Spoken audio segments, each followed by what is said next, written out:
Drug Administration making some big changes to food labels. The agency is expected to propose that key nutrient information be put on the front of packages in addition to the back of them.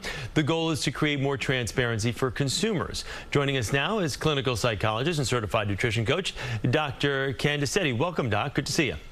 Thanks for having me. Good to be here. So which specific words or phrases can be misleading on food labels, and what do they really mean? Where's the real deception lie? Well, there are so many. I mean, food labeling is all about getting us to buy products, and if they can make those products seem healthier, we're a lot more likely to buy them. And we see this a lot with grain-based products, especially. We see terms like made with whole grains or multi-grain, because we know, most of us know as consumers, that the whole grain is a much healthier, more nutritive option than the refined grains. So these labels are made to trick us into believing that these are whole grain products. When we see the term made with whole grains, we think it's healthy, when it actually could contain any amount of whole grains, even 1%, to get that label on the package.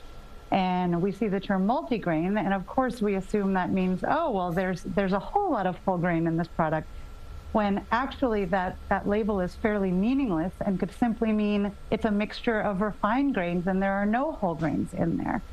So all of these labels are basically meant to trick us into believing something is healthier than it actually is. So when I see new and improved on the package, I should not necessarily believe it is new or improved.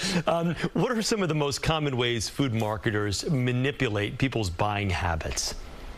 Well, again, using a lot of these buzzwords, anything that has a health halo associated with it, right? Again, words like, with the word whole grain, words like natural, right? Anything that's set to make us believe that something is healthier than it actually is, when those terms rarely actually represent the whole picture. And that's why, as consumers, we need to dig a little deeper and do our own research and not fall victim to catchy phrases on the front of a package. And it really, I mean, it is a kind of a nationwide kind of epidemic with food label. People really not knowing what is in the foods that they're eating. They grow up eating Cheerios or Pop-Tarts or things like that, or granola bars, and think, okay, they've been doing great and they're eating healthy. But when you really dive into what's in a lot of the cereals parents give their kids to start their day, you'd be mortified if you knew what you were actually giving them.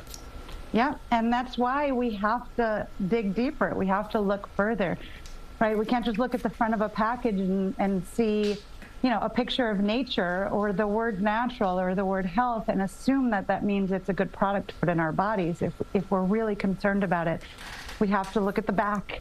We have to look at the ingredient list. We have to look at the nutrition panel and, use our own brains to determine whether something is healthy instead of just falling victim to what the food marketers are telling us. For people at home that are watching right now, it's pretty safe to say if you can't pronounce the word on the label, it's probably not a good idea to put it in your body. And secondly, when you go to a supermarket, shop on the perimeter, not the interior, correct? Interior, that stuff can stay there for months and years. Shop on the perimeter where they got to keep restocking, right? Definitely. All right, Doc. Yeah. Dr. Candice Seti, thank you very much. Clinical psychologist and certified nutrition coach. We appreciate you being with us here this morning. Thanks so much.